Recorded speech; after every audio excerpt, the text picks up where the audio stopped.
¿Qué puede enseñarnos la filosofía comparada sobre el origen de la moral? Esta es la pregunta a la que hoy quieren dar respuesta dos profesores de filosofía, Gerardo López Sastre, de la Universidad de Castilla-La Mancha, y María Teresa Román López, de la Universidad Nacional de Educación a Distancia. Entre Mencio, un filósofo chino de la antigüedad, y David Hume, un filósofo escocés del siglo XVIII, seguro que encontrarán algunas respuestas.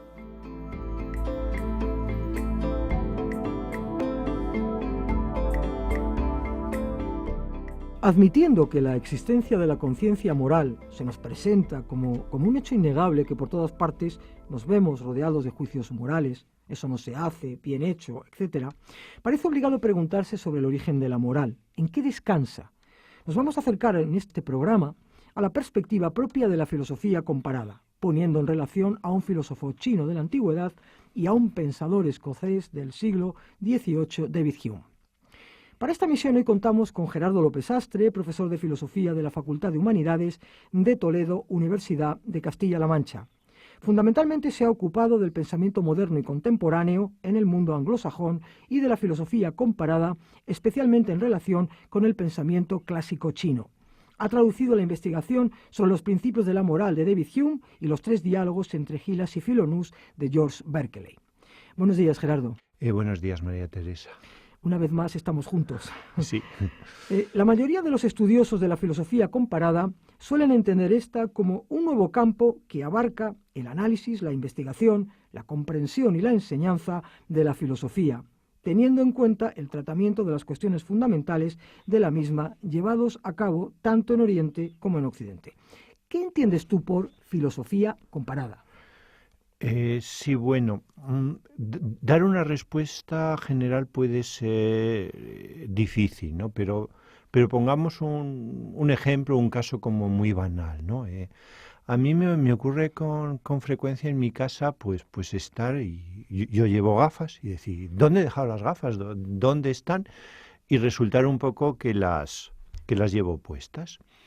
Bueno, pues lo interesante y lo problemático es que muchas veces nuestra cultura, nuestras preconcepciones filosóficas son como unas gafas, es decir, vemos la realidad a través de las mismas y no vemos esas gafas, no vemos esa cultura a través de las cuales vemos la realidad.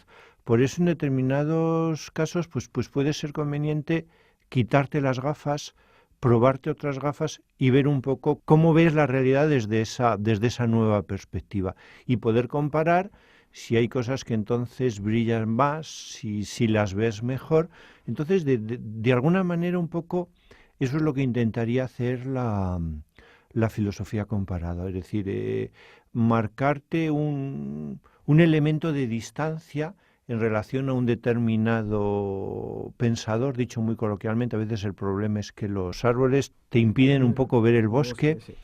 Entonces, conseguir la distancia para percibir algo que hasta ese momento no habías visto. Y para eso un poco necesitamos la comparación, porque nos va o a permitir descubrir que lo que nos parecía natural y obvio no lo es, o por el contrario nos va a permitir, y esto es quizá lo que vamos a ver un poco en esta charla, descubrir los elementos constantes de la naturaleza humana que aparecen en culturas que a lo mejor no han tenido ningún contacto entre sí. Uh-huh.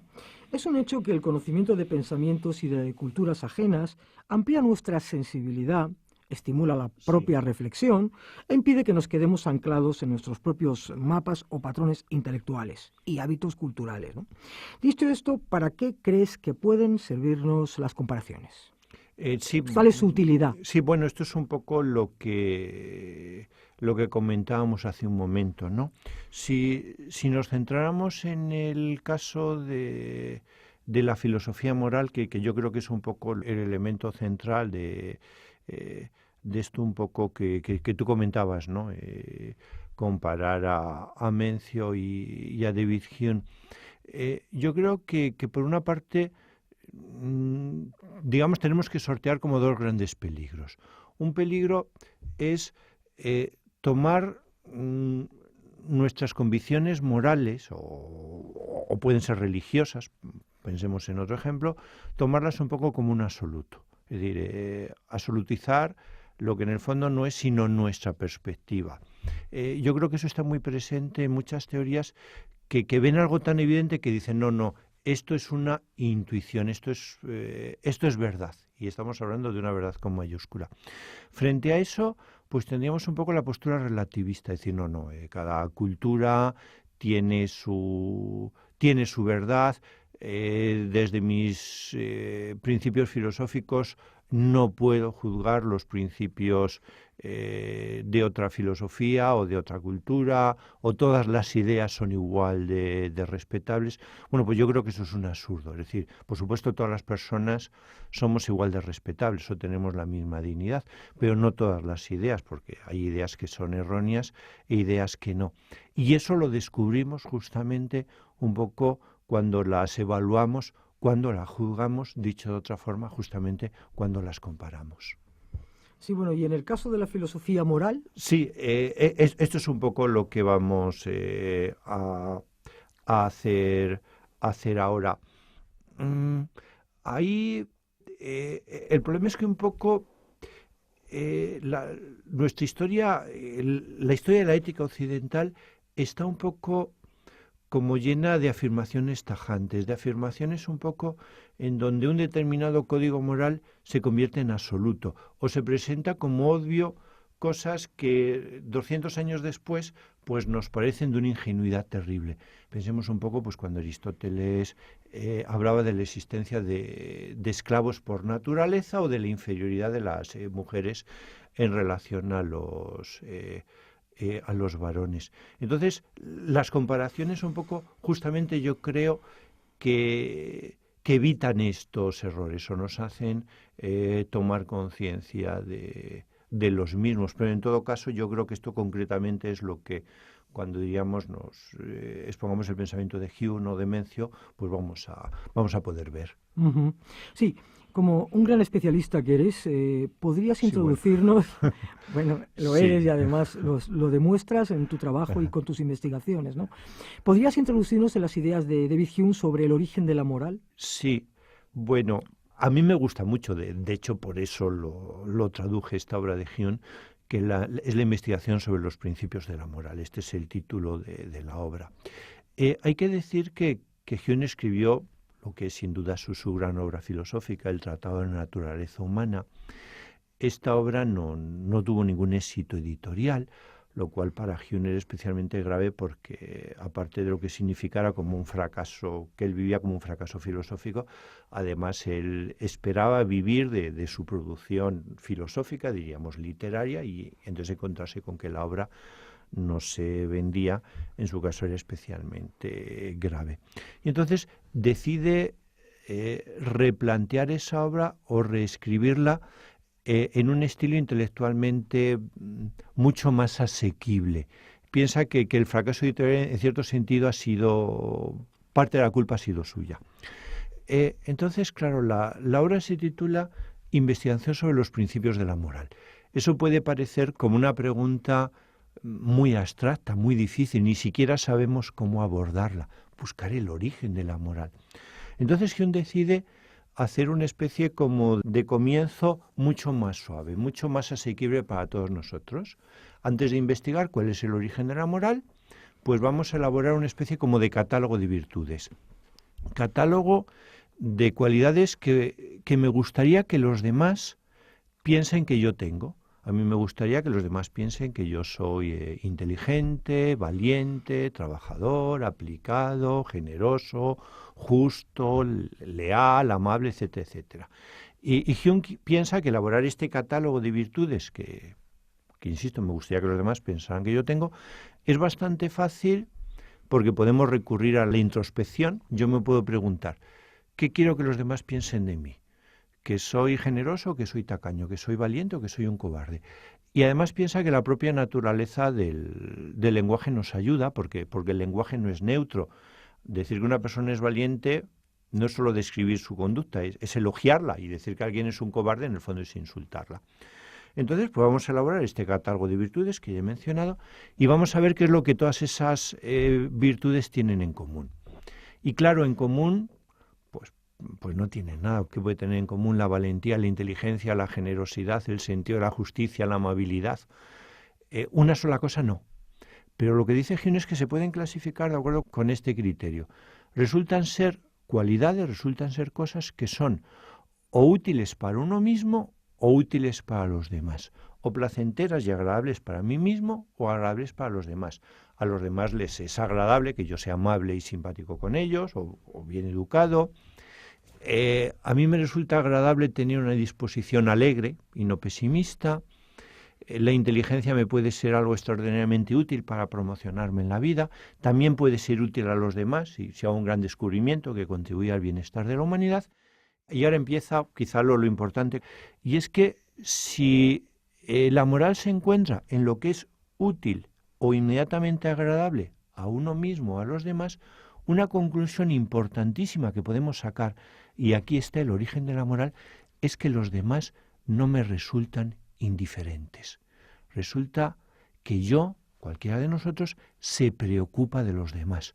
Como decía un poeta latino, si los demás lloran, yo voy a llorar con ellos. Si los demás están alegres, lo normal es que, si no hay lugar para la envidia, me vayan a contagiar de su alegría.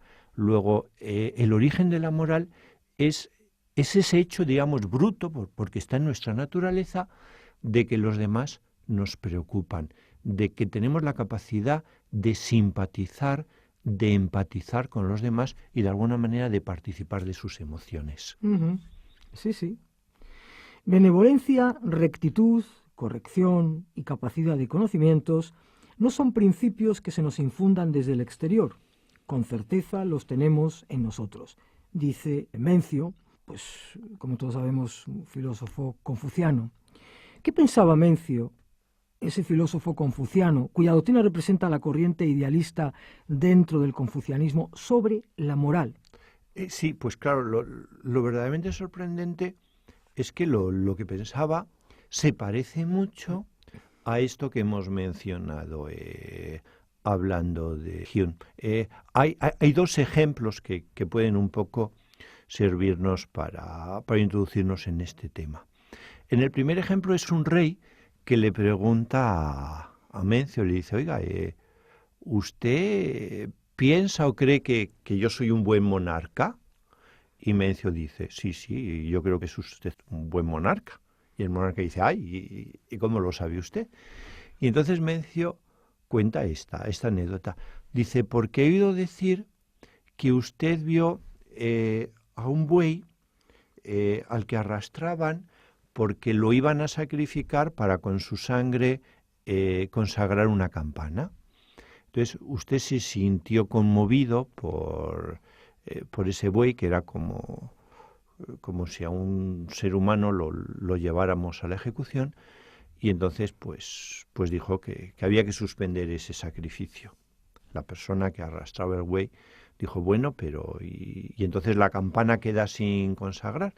Entonces el rey dijo, no, que se respete al buey, pero que en su lugar se ponga a un cordero.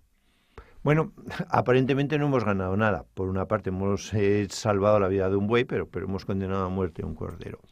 Pero la pregunta interesante es, bueno, ¿y cómo a partir de esta anécdota, de esta reacción del rey, pues podemos saber que es un buen rey?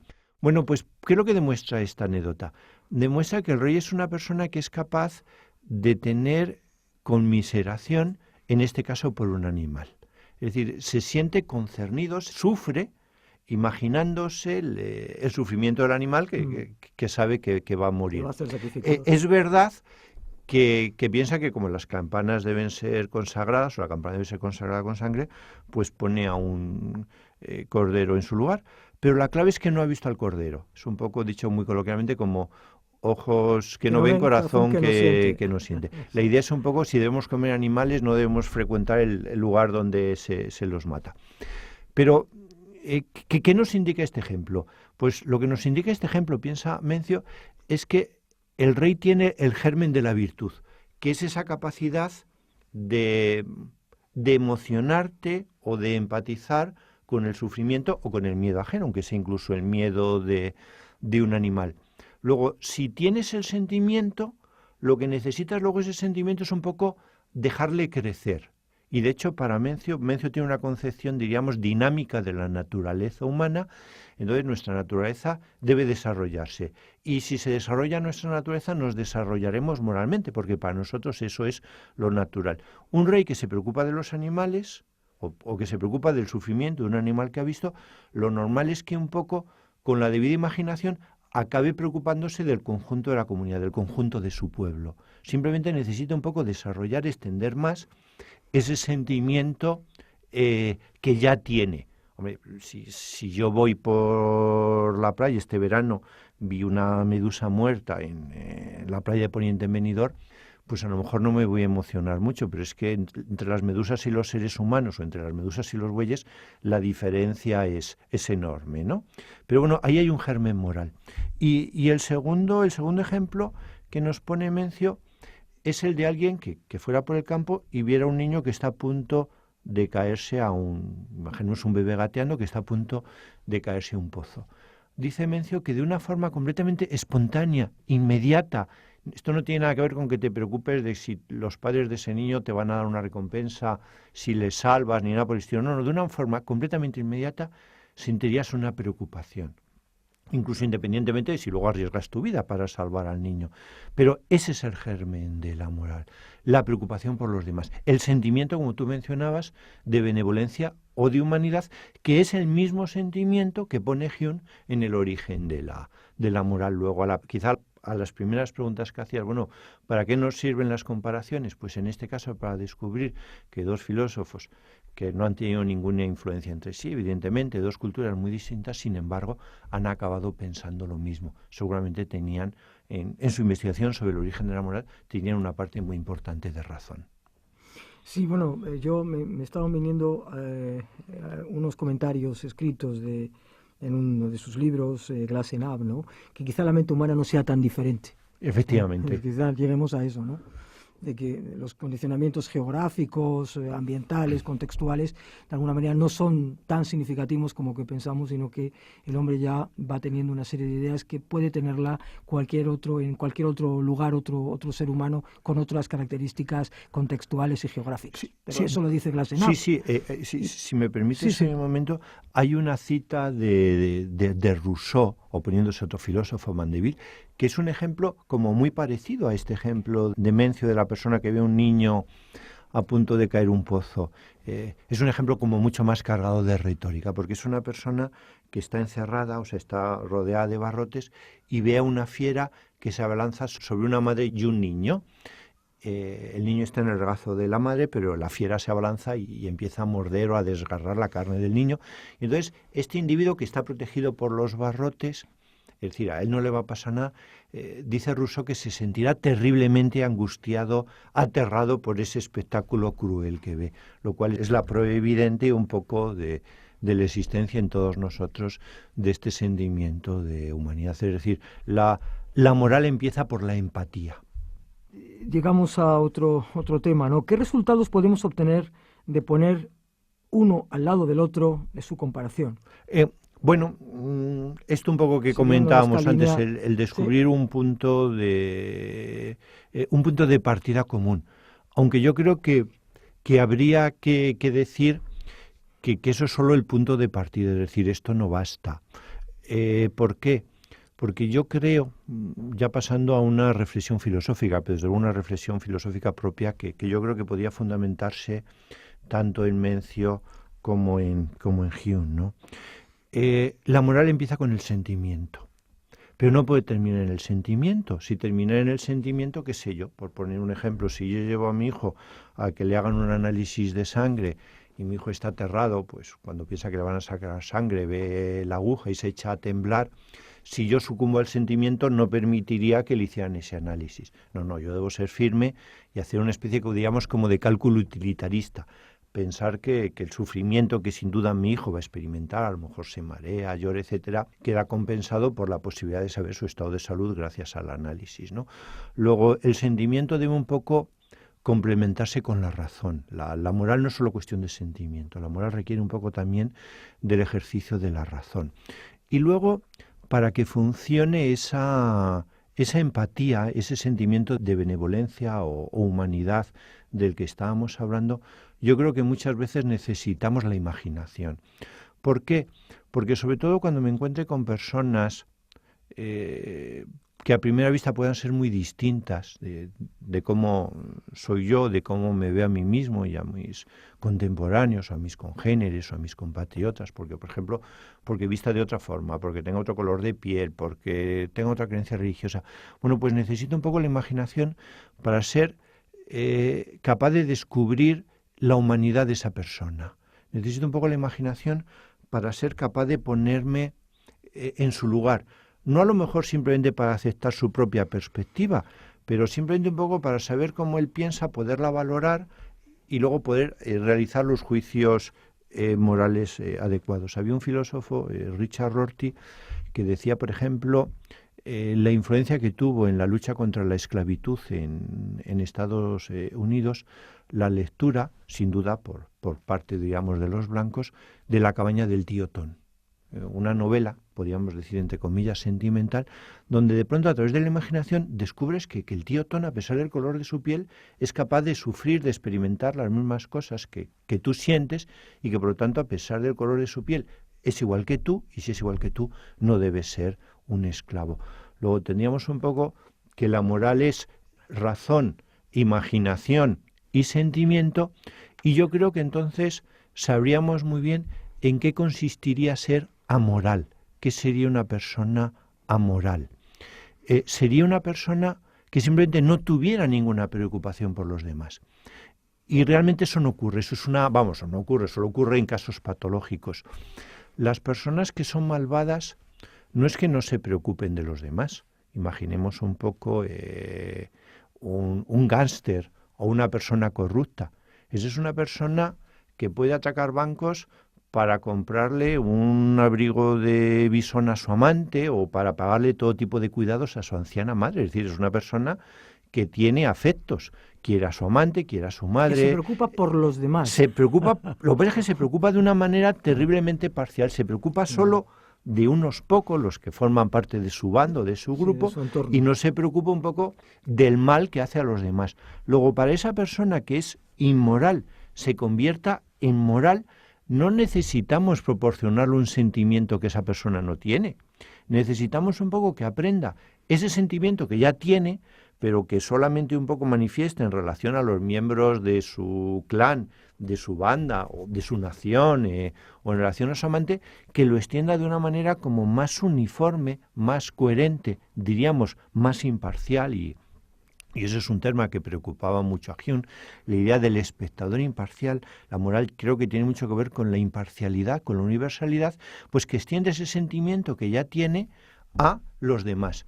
Luego no necesita un sentimiento nuevo el gángster para dejar de ser gángster, lo que necesita es seguramente más imaginación, empezar a pensar en los familiares de aquellos un poco a los que él daña, en que a lo mejor esas personas a las que él daña o maltrata pues también tienen madre. ¿Qué relación hay entre teoría moral y literatura, Gerardo?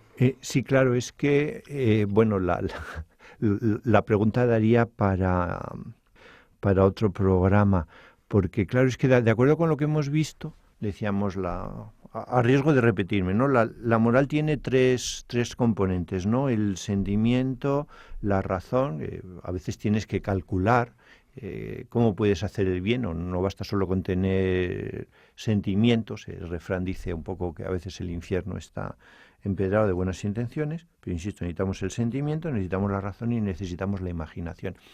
Bueno, pues nuestra imaginación se educa, se incrementa, aprendemos a ponernos en el lugar del otro justamente a través de la literatura. Es decir, la literatura, la literatura por supuesto puede ser muchas cosas, puede ser lo que conocemos con el nombre de literatura de aeropuerto. Nos vamos de vacaciones y compramos un libro para pasarlo bien cuando estamos tumbados en la hamaca de nuestro hotel al lado de la piscina. Pero básicamente la literatura te enseña a vivir vidas ajenas. El ejemplo sería un poco este que yo ponía, es de Rorty, de La cabaña del tío Tom. La literatura te enseña un poco a descubrir la humanidad de personas que pueden vivir en circunstancias económicas, culturales, históricas totalmente distintas de las tuyas.